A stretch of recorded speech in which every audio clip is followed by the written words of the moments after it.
Tuhan, kami anak-anak muda di tempat ini siap untuk mendengar firman-Mu Tuhan. Tuhan berbicara dengan bahasa yang sangat sederhana Tuhan. Supaya kami mengerti apa yang menjadi tujuan Tuhan dalam hidup kami. Terima kasih Bapa. Segala hormat pujian, ucapan syukur dan kemuliaan bagi nama-Mu. Dalam nama Yesus, haleluya. Amin, amin. Silakan duduk saudara. Mungkin saya minta Priska tetap ada di tempat ya, gitu. Biar iringi dengan sangat lembut. Saya rasakan hari ini hadirat Tuhan yang sangat manis ada di antara kita. Saudara, saya berdoa supaya semua kita sungguh-sungguh bisa dijamah dan mengerti akan kehendak Tuhan hari ini. Saudara siap mendengarkan firman Tuhan?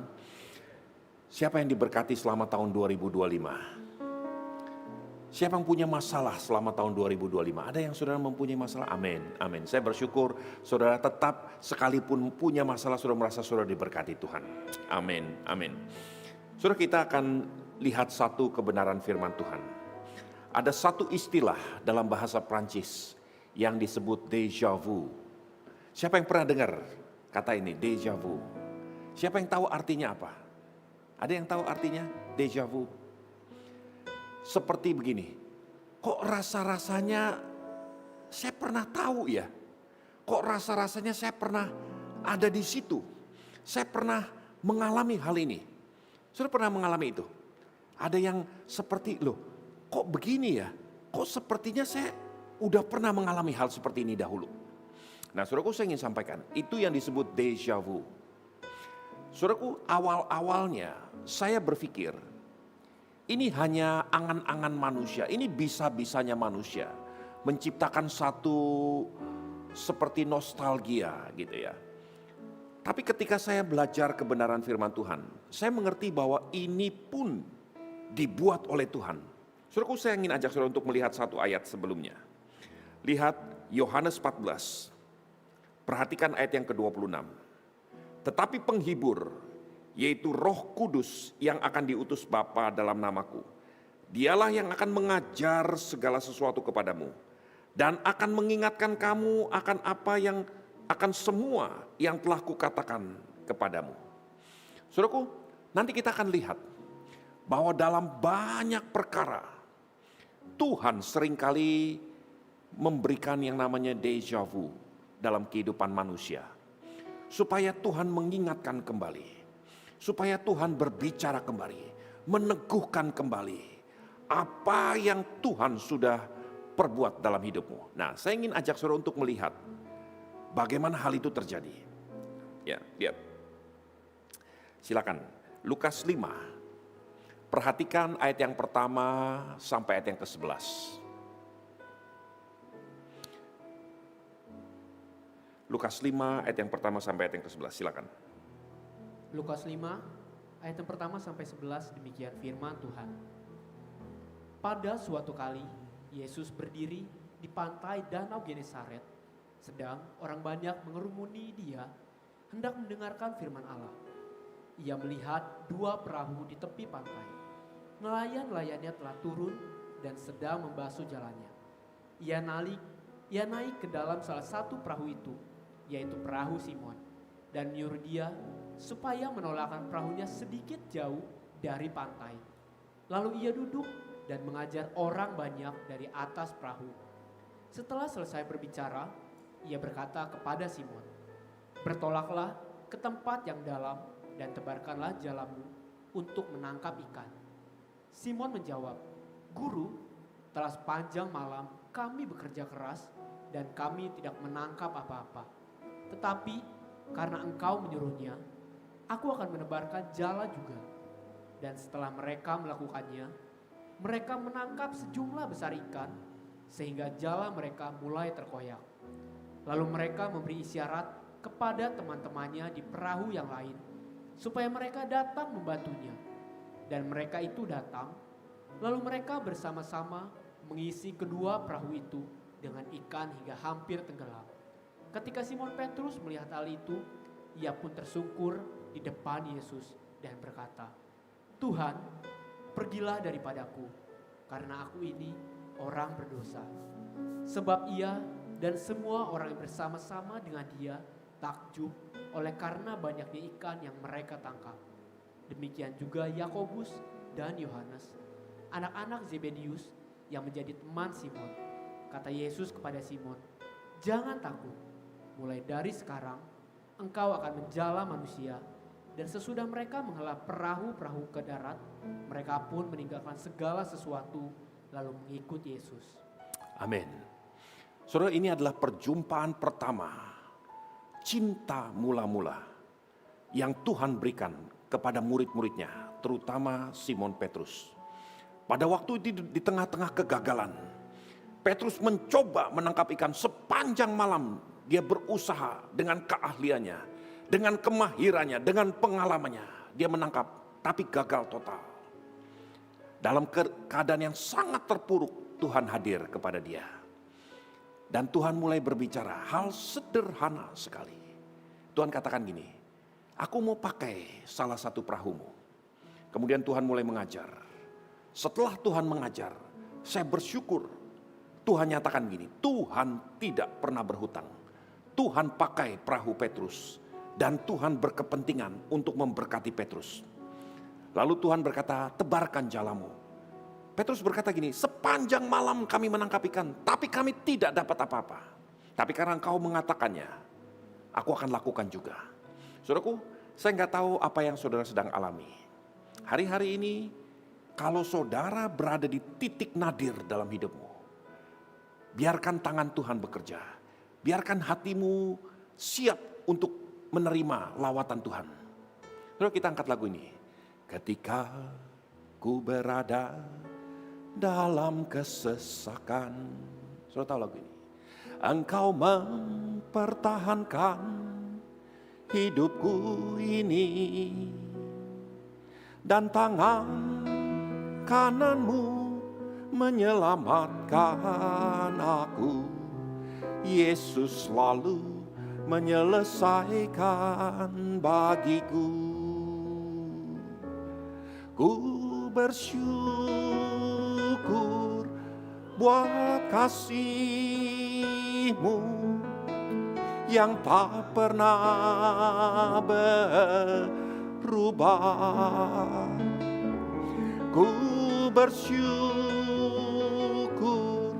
buat kebaikan-Mu sekarang dan selama-lamanya.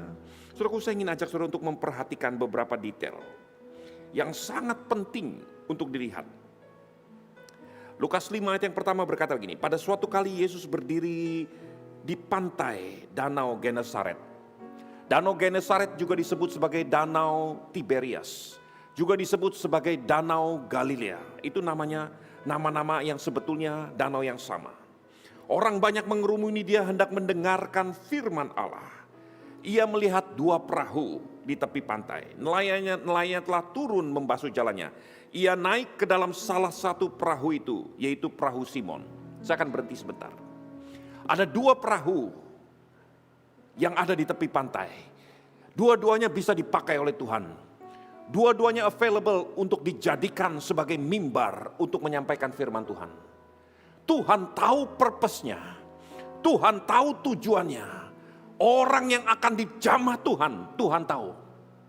Dan Tuhan naik ke perahu Simon. Kenapa Tuhan naik ke perahu Simon? Kenapa bukan perahu yang satunya?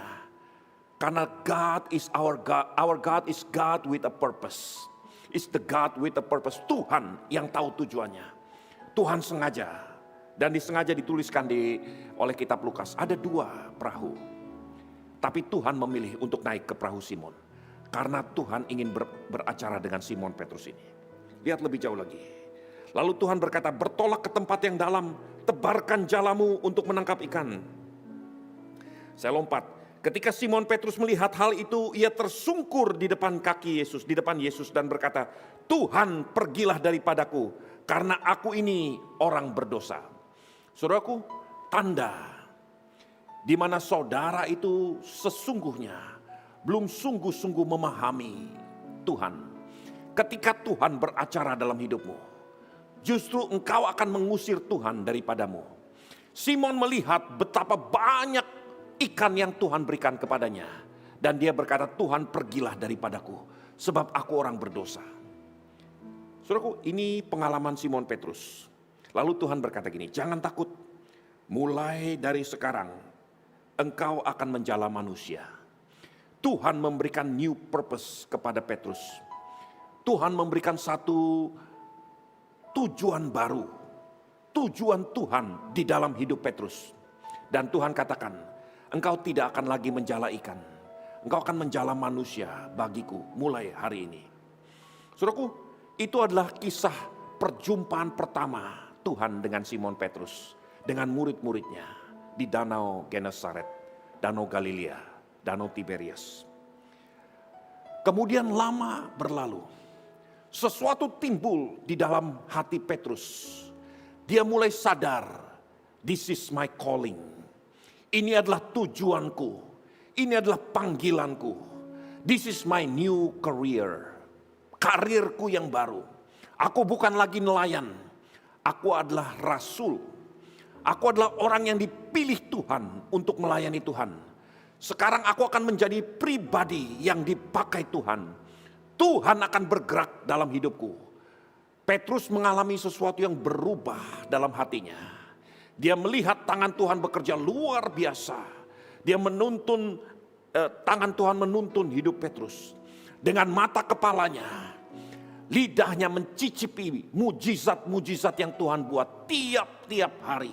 Matanya melihat orang buta dicelikan, orang mati dibangkitkan, orang lumpuh berjalan. Dia lihat tiap-tiap hari dalam sepanjang hidupnya selama 3,5 tahun bersama dengan Tuhan. Dia mulai sadar, this is my calling, this is my purpose. Ini tujuanku, aku akan pergi ke sana. Orang ini bukan orang biasa.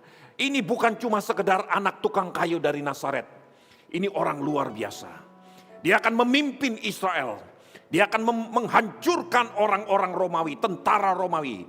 Dia akan menjadi pahlawan yang gagah perkasa. And I will be the second person. Karena Petrus adalah orang yang paling berani. Orang yang paling dekat dengan Tuhan. Selalu berada di sisi Tuhan.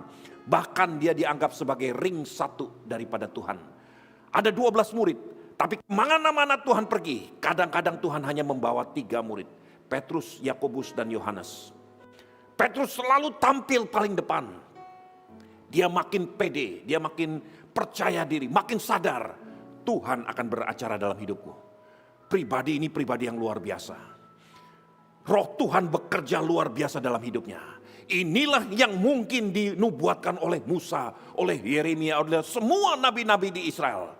Akan datang satu penolong, akan datang satu Mesias, satu Mesias. Akan datang satu pahlawan yang gagah perkasa yang membebaskan Israel untuk selama-lamanya. Namanya akan disebut sebagai the King of Kings. Ini akan menjadi raja segala raja. Wah, luar biasa. Timbul satu rasa bangga di hati Petrus. Timbul satu pengharapan baru. Timbul satu cita-cita baru. Kalau orang ini berhasil, I will be second person after him. Aku akan menjadi orang kedua. Saudaraku, setelah 3,5 tahun, apa yang terjadi?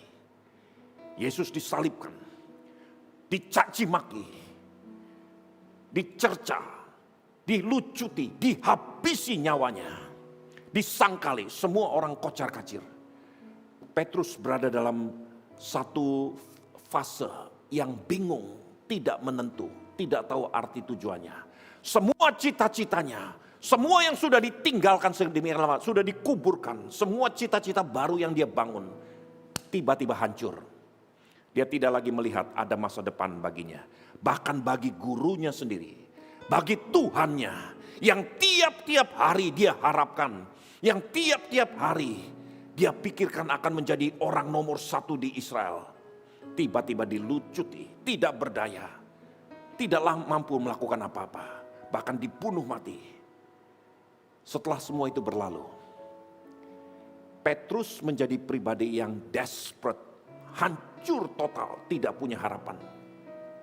Saudaraku, saya ingin bicara kepada saudara yang mungkin hari-hari ini mengalami posisi seperti Simon Petrus. a man of desperado. Yang desperate, gak punya harapan, gak punya masa depan, gak bisa lagi berharap apapun, gak bisa melihat sama sekali titik terang di depan hidupnya. Semuanya hancur, semuanya habis total. Tiba-tiba ketika semua itu hancur, déjà vu terjadi. Saudara lihat. Yohanes 21. Perhatikan ayat yang pertama sampai ayat yang ke-14. Ini terjadi setelah Yesus dilucuti, dibunuh mati. Kemudian dia bangkit. Dan dia masih hanging around, masih jalan-jalan di bumi untuk beberapa waktu lamanya lagi. Kenapa dia harus jalan-jalan di bumi? Untuk memberikan déjà vu kepada Simon Petrus. Lihat, silakan, Yohanes 21. Yohanes 21 ayat pertama sampai 14, demikian firman Tuhan. Kemudian Yesus menampakkan diri lagi kepada murid-muridnya di pantai Danau Tiberias, dan ia menampakkan diri sebagai berikut. Di tempat yang sama, yang tadinya disebut sebagai Danau Genesaret, Danau Tiberias, Danau Galilea, that's the same thing. Di tempat yang sama, mungkin di spot yang sama, di sudut yang sama, di dalam posisi mungkin waktunya menjelang senja yang persis sama seperti 3 tahun yang lalu, 3,5 tahun yang lalu. Tuhan tampil lagi, lihat. Ayatnya yang kedua, di pantai itu berkumpul Simon Petrus, Thomas yang disebut Didimus, Nathanael dari Kana, yang di Galilea, anak-anak Zebedius, dan 2 orang muridnya yang lain. Kata Simon Petrus kepada mereka, "Aku pergi menangkap ikan." Kata mereka kepadanya, "Kami pergi juga dengan engkau." Ini satu kapasitas yang ada pada Petrus. Dia punya satu kemampuan. Ketika dia berbicara, ketika dia bertindak, dia bukan hanya mempengaruhi dirinya sendiri, tapi dia juga bisa mempengaruhi orang lain. Kalau ini dilakukan dengan cara benar, ini positif. Tapi seringkali ini dilakukan dengan cara yang keliru, sehingga sesuatu yang busuk itu membusukkan yang lain. Ada peribahasa dalam bahasa Indonesia berkata gini, karena nila setitik, rusaklah susu sebelanga. Saudara bisa melihat, ada orang-orang yang sebetulnya jiwanya rusak, jiwanya hancur, harapannya hilang, desperado, gak punya tujuan. Saudara tahu, dalam bahasa Ibrani, orang yang jiwanya hancur, yang jiwanya rusak, itu sama artinya dengan sesuatu yang cemar. Sesuatu yang cemar akan mencemarkan yang lainnya. Orang-orang Yahudi tahu persis, itu sebabnya rabai Yahudi tidak boleh menyentuh yang namanya mayat. Kenapa? Karena mayat itu cemar, supaya dia jangan kena cemar. Sesuatu yang cemar akan mencemarkan yang lain. Petrus dalam keadaan yang jiwanya rusak, pikirannya kacau balau, harapannya hilang, tidak punya harapan sama sekali. Cemar. Ketika dia cemar, dia mencemarkan yang lainnya. Mereka yang sedang menanti-nantikan Tuhan, yang sedang sedih, tiba-tiba Petrus berkata, I will go back to my old life. Aku akan kembali kepada hidupku yang lama. Aku akan pergi menangkap ikan kembali. Dia tahu persis bahwa Tuhan telah memberikan tujuan baru dalam hidupnya. You will no longer be called the fisherman. Engkau tidak akan lagi disebut sebagai nelayan. Tapi mulai hari ini, engkau akan menjadi penjala manusia. Petrus tahu persis, 3,5 tahun, orang yang dia harapkan, tukang kayu dari Nazaret itu memberikan satu new purpose dalam hidupnya. Tetapi hari itu, karena dia cemar, karena jiwanya hancur, tiba-tiba dia lupa akan tujuannya, lupa akan dia punya calling. I will go back to my old life. Lihat lebih jauh lagi. Mereka berangkat lalu naik ke perahu, tetapi malam itu mereka tidak menangkap apa-apa. Ketika hari mulai siang, Yesus berdiri di pantai, akan tetapi murid-murid itu tidak tahu bahwa itu adalah Yesus. Kata Yesus kepada mereka, "Hai anak-anak, adakah kamu mempunyai lauk pauk? Jawab mereka, tidak ada. Maka kata Yesus kepada mereka, tebarkanlah jalamu di sebelah kanan perahu, maka akan kamu peroleh. Lalu mereka menebarkannya, dan mereka tidak dapat menariknya lagi karena banyaknya ikan. Maka murid yang dikasihi Yesus itu berkata kepada Petrus, itu Tuhan. Ketika Petrus mendengar bahwa itu adalah Tuhan, maka ia mengenakan pakaiannya, sebab ia tidak berpakaian, lalu terjun ke dalam danau. Saudaraku, di mana-mana orang berenang itu buka baju. Petrus itu pakai baju, lalu terjun ke dalam danau. Tiba-tiba dia sadar, bukan karena banyaknya ikan yang dia tangkap, tapi dia sadar, saya rasa-rasanya pernah ada di posisi ini. Ini deja vu 3,5 tahun yang lalu. Dulu waktu saya jatuh cinta pertama, waktu Tuhan pertama kali memberikan satu tujuan dalam hidupku. Deja vu yang pernah terjadi, yang aku ingat. Juga terjadi di Danau Genesaret, di Danau Tiberias, di Danau Galilea. Ketika aku desperate, gak punya apa-apa, Tuhan katakan tebarkan jalamu. Dan aku tebarkan, aku menangkap begitu banyak ikan. Sekarang tiba-tiba, ketika aku desperate, persis seperti apa yang firman Tuhan, apa yang dilakukan oleh Roh Kudus, mengingatkan dan mengajar engkau, memberikan deja vu dalam hidupmu.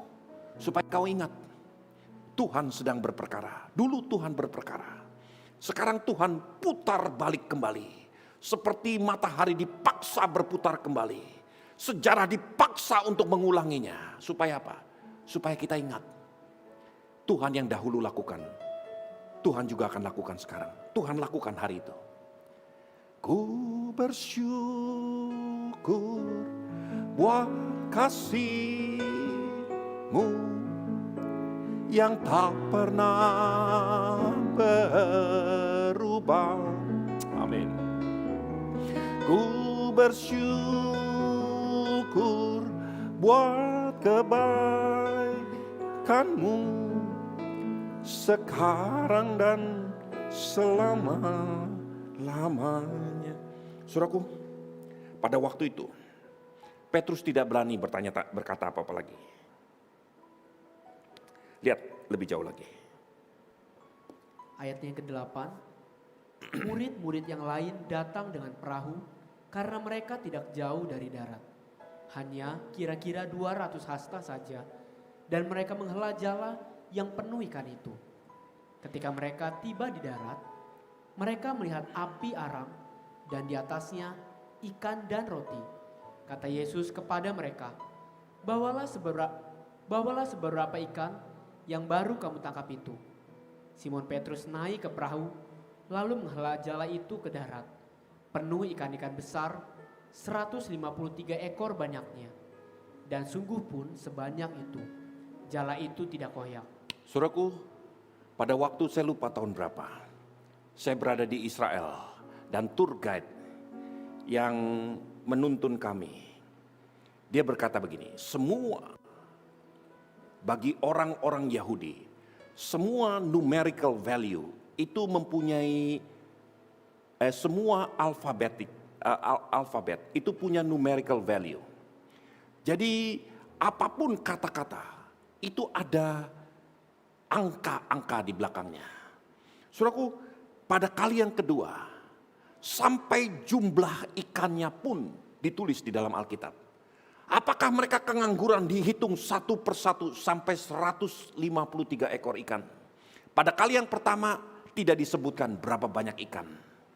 Karena mungkin tidak ada orang yang terlalu peduli. Tapi pada kali yang kedua, sepertinya ada seseorang yang ditugaskan Tuhan. Hitung baik-baik, berapa banyak ikan yang kau tangkap hari itu. Perhatikan sungguh-sungguh, dihitung satu persatu, 153 ekor. Nanti saudara pulang, saudara lihat di Google. 153 itu bicara tentang dua hal. Di dalam Yesaya 45 ayat yang kelima, Tuhan berkata gini, Akulah Tuhan, Ani Elohim, I am God, dan tidak ada yang lain kecuali aku, tidak ada Allah. Aku telah mempersenjatai engkau sekalipun engkau tidak mengenal aku. Ani Elohim, itu numerical value-nya 153. Hari itu Tuhan katakan kepada Petrus, engkau lupa akan tujuanmu, karena yang dahulu engkau tidak tahu siapa aku. Ani Elohim, I am God. Kemudian di Hosea 1 ayat yang ke-10, ketika orang Israel itu tercerai-berai, tidak punya tujuan, tidak punya harapan. Itu sebabnya mereka punya harapan yang palsu. Mereka berharap Tuhan menjadi raja bagi dirinya sendiri, supaya mereka diangkat, supaya martabat mereka bangkit kembali. Saudaraku, di Hosea 1 ayat yang ke-10 berkata begini, tetapi kelak jumlah orang Israel akan seperti pasir di laut, yang tidak dapat ditakar dan tidak dapat dihitung. Di tempat di mana dikatakan kepada mereka, kamu ini bukan umatku, akan dikatakan kepada mereka, anak-anak Allah yang hidup, Bene El Elohim. Saudaraku, inilah yang Tuhan katakan kepada Petrus hari itu. Bukan hanya akulah Tuhan, engkau adalah anak-anak Allah yang hidup. Saudaraku, dua-duanya mempunyai numerical value 153. Dan Tuhan katakan secara profetik kepada Petrus, bahwa apa yang Tuhan lakukan dahulu, seandainya Petrus sadar betul siapa dirinya, yang berhadapan dengan dirinya pada waktu 3,5 tahun yang lalu di tepi Danau Genesaret, Petrus tidak akan menjadi kecewa. Nah saudaraku, saya ingin ajak saudara untuk melihat dan memperhatikan satu kebenaran ini. Jiwa yang hancur itu adalah senjata yang paling mematikan untuk membunuh saudara. Sekali lagi saya ingin sampaikan, saudara tahu apa yang paling mematikan, paling bahaya bagi seorang? Siapapun dia, kalau jiwanya hancur, itu adalah senjata yang iblis bisa gunakan untuk membunuh, menghancurkan hidupmu. Ini paling berbahaya. Semakin saya renungkan, semakin saya sadar betapa bahayanya jiwa yang hancur. Orang yang jiwanya hancur tidak mungkin dapat diproses untuk mengerti tujuan Tuhan. Karena iblis dengan mudahnya menjungkir balikan, memporak-porandakan hidupmu supaya semakin jauh dan bahkan kau akan melawan Tuhan pada waktunya. Nah, saya ingin ajak saudara untuk mengesampingkan Petrus. Sekarang saudara, saya ajak melihat satu pribadi yang sesungguhnya luar biasa sekali dipakai Tuhan. Namanya adalah Raja Saul. Saudaraku, Saul adalah manusia biasa. Tapi waktu Tuhan menentukan harus ada raja yang akan memimpin Israel.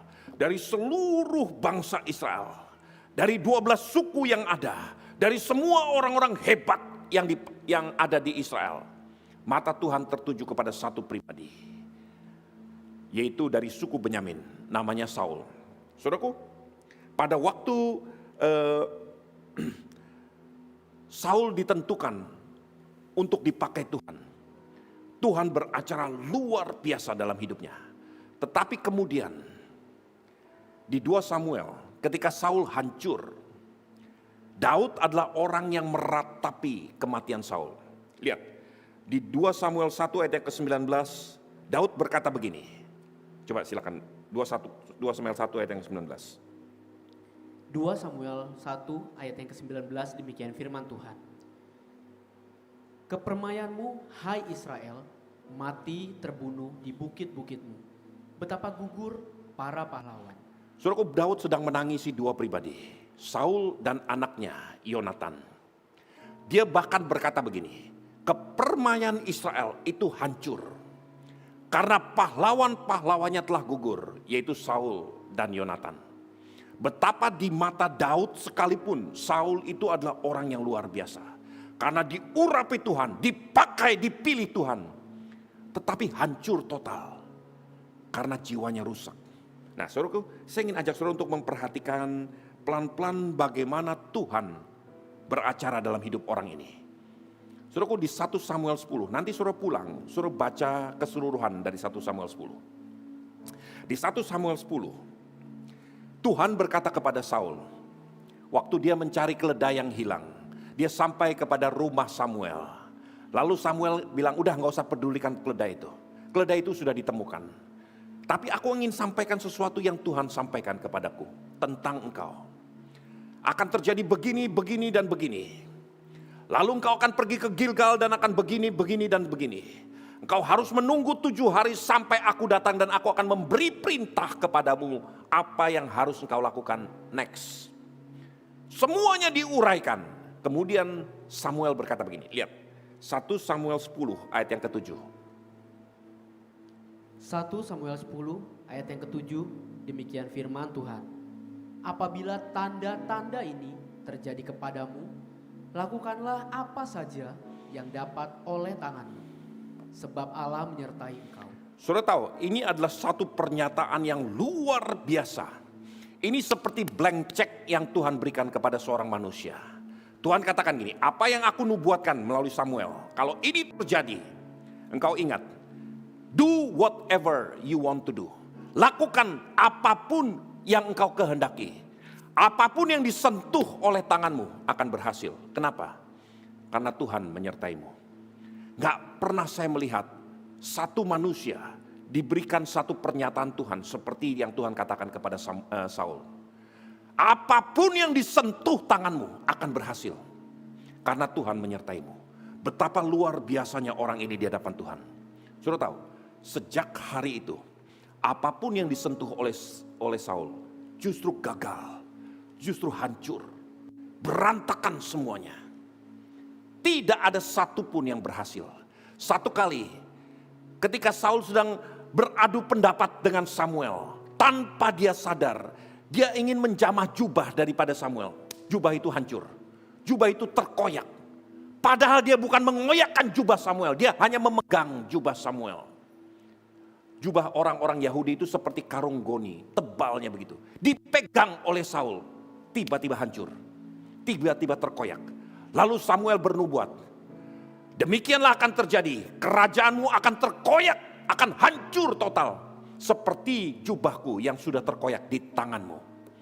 Ini adalah orang yang Tuhan berkata kepadanya, apapun yang disentuh tanganmu akan berhasil. Karena Tuhan menyertaimu. Tiba-tiba hancur, tiba-tiba gagal total. Kenapa bisa gagal? Let me tell you. Karena hari yang sama ketika Tuhan berkata itu, Saul mempunyai satu luka dalam hatinya. Jiwanya rusak. Lihat, di 1 Samuel 10 juga. Perhatikan ayat yang ke-26 dan 27. Ayat 26 dan 27, demikian firman Tuhan. Saul pun pulang ke rumahnya ke Gibea, dan bersama-sama dengan dia ikut pergi orang-orang gagah perkasa yang hatinya telah digerakkan Allah. Tetapi orang-orang Dursila berkata, masakan orang ini dapat menyelamatkan kita? Mereka menghina dia dan tidak membawa persembahan kepadanya, tetapi ia pura-pura tuli. Saudaraku, hari itu ketika Samuel berkata kepada seluruh bangsa Israel, inilah raja yang dipilih Tuhan. Kamu harus hormati dia. Kamu harus bawa upeti kepadanya sesuai dengan permintaanmu sendiri. Dia mempunyai hak begini, begini, dan begini. Dia akan memimpin Israel dan Israel akan menang atas musuh-musuhnya. Tapi ada sekelompok manusia, mungkin gak terlalu banyak. Orang-orang durjana, orang-orang pengkhianat. Mereka berkata satu sama lain dengan suara sedikit keras. Dia katakan, mungkinkah orang dari suku Benyamin ini akan menyelamatkan kami? Mungkinkah orang yang tidak ada apa-apanya ini akan menjadi tokoh yang Tuhan pakai? Dan sejak hari itu mereka menghina Saul. Dan mereka tidak menyerahkan hormat bagi Saul. Tidak memberi upeti kepada Saul. Saul dengar, telinganya tidak tuli, tapi dia pura-pura tuli. Saudaraku, anak-anak muda saya ingin sampaikan. Dalam hidupmu, selalu ada dua kekuatan yang berjalan. Probably at the same time. Seringkali mungkin pada waktu yang bersamaan.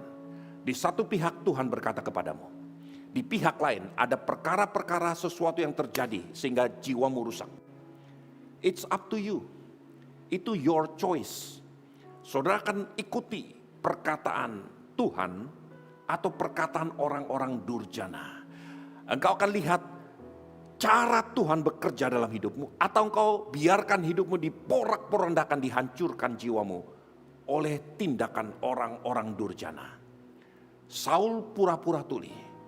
Saul pikir aku bisa mengatasi apa yang dikatakan oleh orang-orang durjana ini. Saul tumbuh menjadi satu pribadi, satu raja yang mempunyai tekad. Akan aku buktikan kepada orang-orang durjana ini. Akan aku buktikan kepada Israel bahwa I am somebody. Aku mampu, aku sanggup melakukan semuanya yang Tuhan perkatakan kepadaku.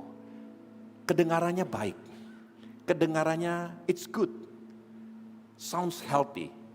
Tapi let me tell you, itu adalah satu nafas orang sombong. Saudaraku, ketika saya belajar kebenaran ini, seringkali tanpa sadar ada sesuatu yang timbul dalam hati saya.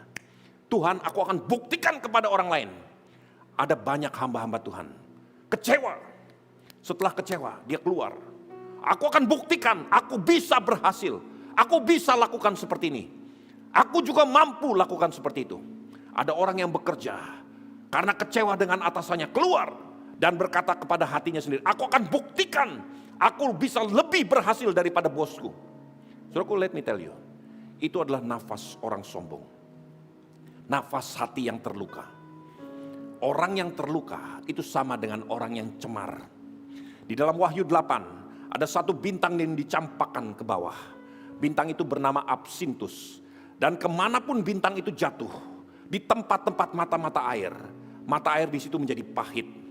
Orang-orang yang pahit, orang-orang yang sudah pahit hatinya, rusak jiwanya. Maka dimanapun dia berada, dia akan menebarkan kepahitan. Dia akan menjadi cemar dimanapun dia berada. Sejak hari itu, Saul yang berkata, Saul yang sudah menerima satu nubuatan dari Samuel, bahwa dia akan menjadi satu pribadi yang luar biasa di hadapan Tuhan. Tapi sejak hari itu, ketika jiwanya rusak, ketika hatinya tersinggung, dan jiwanya tercemar, sejak hari itu, Saul menjadi pribadi yang berantakan. Saya ingin buktikan kepada saudara, 22 kali Saul mencoba membunuh Daud. Tapi tidak satu kali pun Saul berhasil. Dan dia tidak betul-betul sadar bahwa apa yang dia lakukan ini adalah jahat di mata Tuhan. 22 kali saya coba untuk bunuh orang ini dan gagal total. Tidakkah I learn something? Saul gak belajar apa-apa. Dia keraskan hatinya. Dia terus teguhkan niatnya. Aku harus hancurkan dia. Supaya aku buktikan, I am somebody, I am good. Saudara tahu? Kemudian semua kebijakan-kebijakan yang Saul lakukan, semakin lama semakin hancur. Di 1 Samuel 13, untuk menyingkat waktu, ada satu kesempatan, Yonatan anak Saul itu menghancurkan, mengalahkan musuh-musuhnya. Tetapi begitu didengar oleh Saul, Yonatan menang atas peperangan. Saul mengambil sangkakalanya, dia membunyikan trompetnya untuk dikumandangkan ke seluruh Israel bahwa aku telah memenangkan peperangan. Yang menang Yonatan, tapi yang ambil kredit adalah bapaknya Saul. Dia mengikrarkan kemenangan supaya semua orang Israel tahu bahwa aku somebody, I am good, aku telah menang. Satu kali Saul berhadapan dengan orang Filistin. Dia berkata, jangan makan, jangan minum, kita puasa total. Orang sedang berperang, disuruh puasa. Yonatan gak dengar. Yonatan pergi di hutan. Dia melihat ada madu, dicungkil dengan tongkatnya, dimakan. Tiba-tiba matanya berseri-seri. Dia mempunyai kekuatan. Dengan begitu Yonatan mengalahkan banyak orang-orang Filistin. Lalu bujangnya berkata, kamu salah. Bapamu sudah mengatakan jangan ada yang makan. Kalau sampai ada orang makan, dia akan dibunuh mati. Yonatan berkata, papaku mengambil keputusan yang keliru. 1 Samuel 13 berkata gini, Saul berkata, jangan seorang pun makan sampai aku membalaskan dendamku kepada musuh-musuhku. Semua yang dilakukan oleh Saul, driven by hatred, didorong oleh kebencian. Saudaraku, Ini orang semakin hari semakin jatuh, spiral down. Padahal ini orang yang tadinya Tuhan berkata, apapun yang disentuh tanganmu akan berhasil. Karena Tuhan menyertaimu. Tiba-tiba berubah total. Kenapa? Let me tell you. Jiwa yang rusak, jiwa yang hancur itu mematikan. Mungkin bukan salahmu, bukan salah Saul. Ada orang-orang durjana yang melakukan sesuatu, yang mengatakan sesuatu, yang memandang dia rendah, yang mengolok-olok, menghina Saul. Tapi itu diterima dan dibiarkan tumbuh dalam hatinya sampai merusak jiwanya. Saudaraku, dua orang ini, Simon Petrus dan Saul, dua-duanya mengalami déjà vu. Ketika Saul gagal di Gilgal, tiba-tiba dia ingat apa yang dikatakan oleh Samuel di 1 Samuel 10. Pada waktu pertama kali dia dilantik, Samuel dengan secara spesifik berkata kepada Saul, kalau tanda-tanda ini terjadi, engkau harus menunggu aku di Gilgal sampai aku memberikan perintah berikutnya. Dia sadar, I have not waited. Aku telah wasting my time. Aku telah melanggar apa yang Samuel katakan kepadaku. Aku harusnya menunggu, but I didn't wait. Saudaraku, tapi hari itu, karena kerusakan yang ada dalam jiwa Saul, dia semakin hari semakin jatuh lagi, semakin jatuh lagi. Saudaraku, apa yang terjadi dengan Saul? Apa yang berbeda dengan Petrus? Saudaraku, hari ini sebagai hamba Tuhan, saya ingin tawarkan dua perkara kepada saudara. Saul berkata, kepahitan yang pernah terjadi atas hidupku, sesuatu yang orang lain lakukan, katakan kepadaku, yang membuat aku kecewa, yang membuat aku pahit, yang membuat aku rusak jiwanya, aku akan hadapi dengan kekuatanku sendiri. Tidak pernah berhasil. Saudaraku, saya ingin sampaikan, seberapa pahit apa yang pernah terjadi dalam hidupmu, seberapa rusak jiwamu, jangan gunakan kekuatanmu sendiri. You will never succeed. Engkau gak akan pernah berhasil. Tidak seorang pun mampu. Saya gak mampu. Petrus melakukan sesuatu yang berbeda. Lihat apa yang Petrus katakan.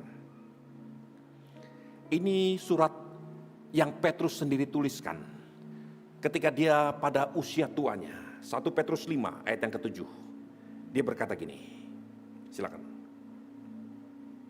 1 Petrus 5 ayat yang ke-7, demikian firman Tuhan. Serahkanlah segala kekhawatiranmu kepadanya, sebab ia yang memelihara kamu. Serahkan segala kekhawatiranmu. Dalam terjemahan lain dikatakan, let go all your anxiety,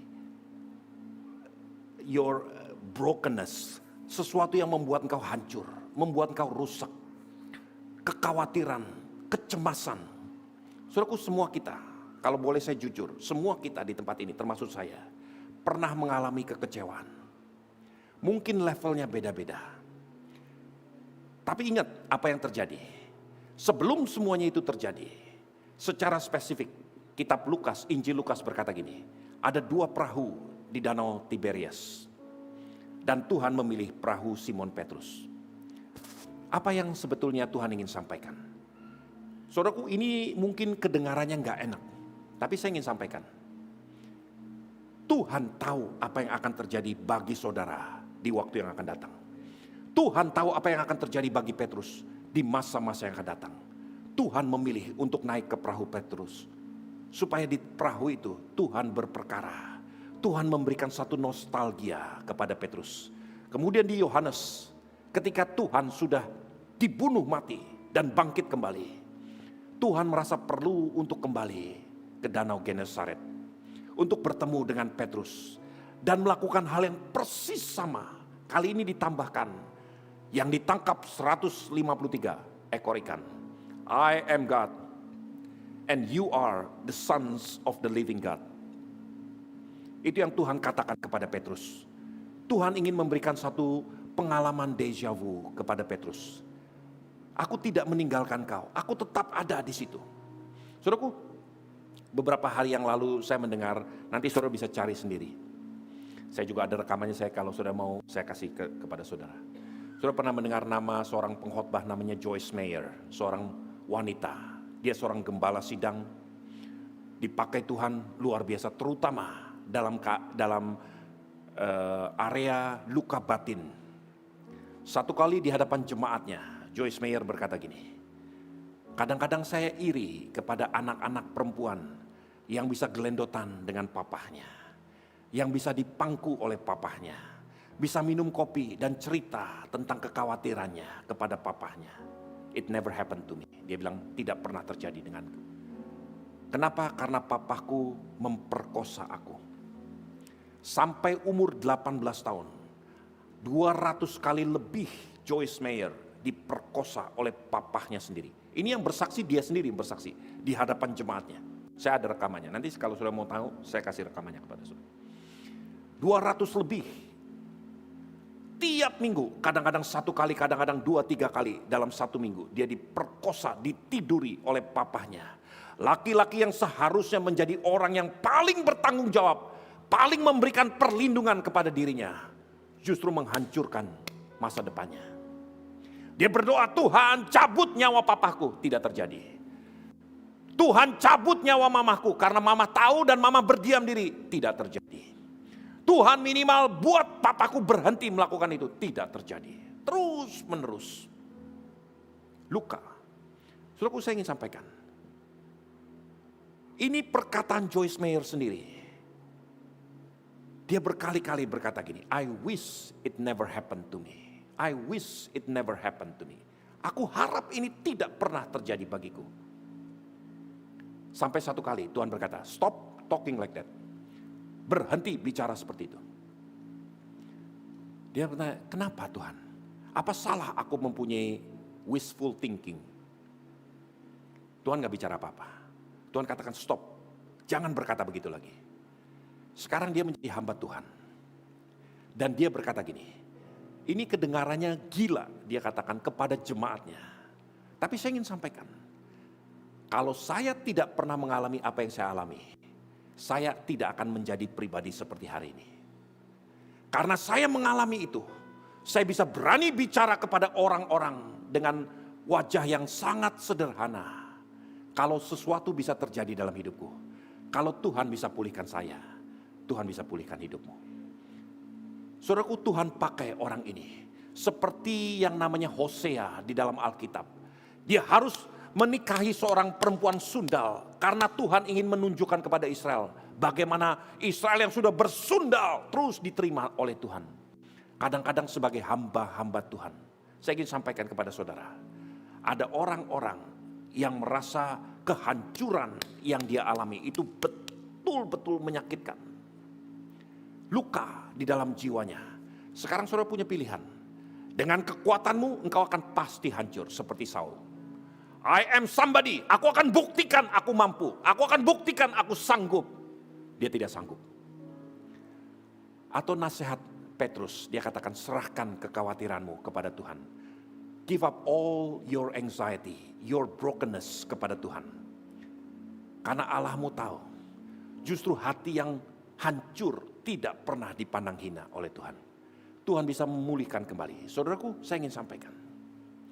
Satu hal yang paling mematikan, yang betul-betul berbahaya, itu bukan racun, tapi jiwa yang rusak. Banyak anak-anak muda yang jiwanya rusak. Mungkin karena papahnya, mungkin karena gembalanya, mungkin karena bosnya, orang lain, atau siapapun, jiwanya rusak. Saya ingin sampaikan sebagai hamba Tuhan, saya gak bisa tolong saudara. Saudara juga gak bisa tolong dirimu sendiri. Tidak seorang pun, psikologis, psikiatris tidak mampu menolong saudara. Tapi let me tell you, ada yang mampu menolong saudara. Your maker, penciptamu, itu mampu menolong saudara. Serahkan kepada penciptamu. Bawa hidupmu kepada Tuhan Allah penciptamu. Kalau Tuhan izinkan itu terjadi, Tuhan datang lagi kepada Petrus. Tidakkah engkau tahu bahwa aku tahu ini akan terjadi dalam hidupmu? Justru aku datang hari ini supaya engkau tahu, I am God, Ani Elohim. Saudaraku, saya ingin sampaikan, tutup matamu semua di hadapan Tuhan. Mari kita mulai tahun 2026 ini dengan jiwa yang pulih di hadapan Tuhan.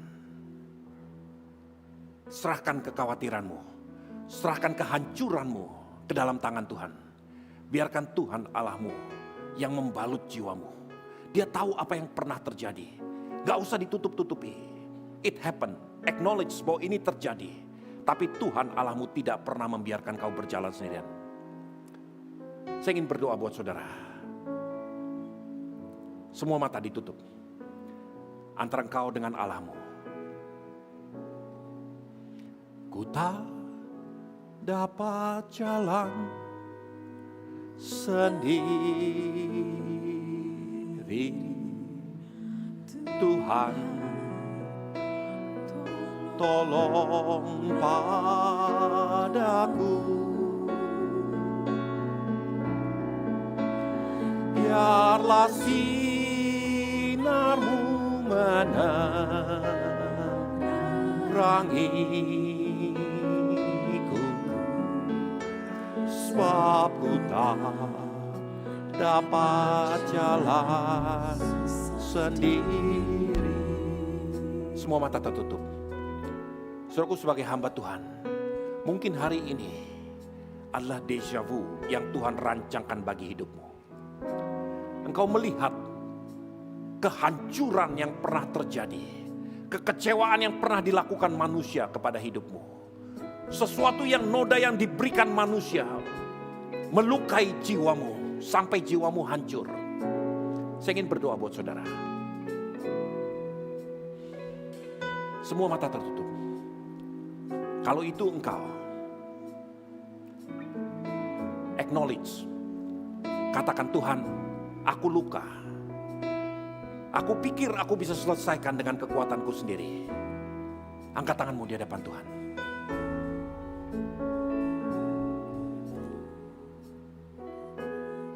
Sekarang letakkan tanganmu di dadamu. Tuhan, kau lihat tangan-tangan yang terletak di dada masing-masing. Mereka pernah terluka. Jiwanya mungkin hancur, koyak-koyak. Kami tidak mampu menyelesaikannya sendiri, Tuhan. Tapi hari ini kami mendengar jiwa yang rusak itu bisa menghancurkan, mencemarkan banyak orang, termasuk hidup kami sendiri. Hari ini sebagai hamba Tuhan, saya perintahkan di dalam nama Tuhan Yesus Kristus, jamah setiap pribadi yang menumpang tangan di dada masing-masing. Biar roh takut akan Tuhan turun. Beri pengharapan baru, beri hidup yang baru, beri masa depan yang baru, Tuhan. Tolong kami, tolong ya Allah kami, tolong Tuhan. Seperti Engkau pulihkan Petrus, Engkau mampu pulihkan kami dalam nama Tuhan Yesus Kristus.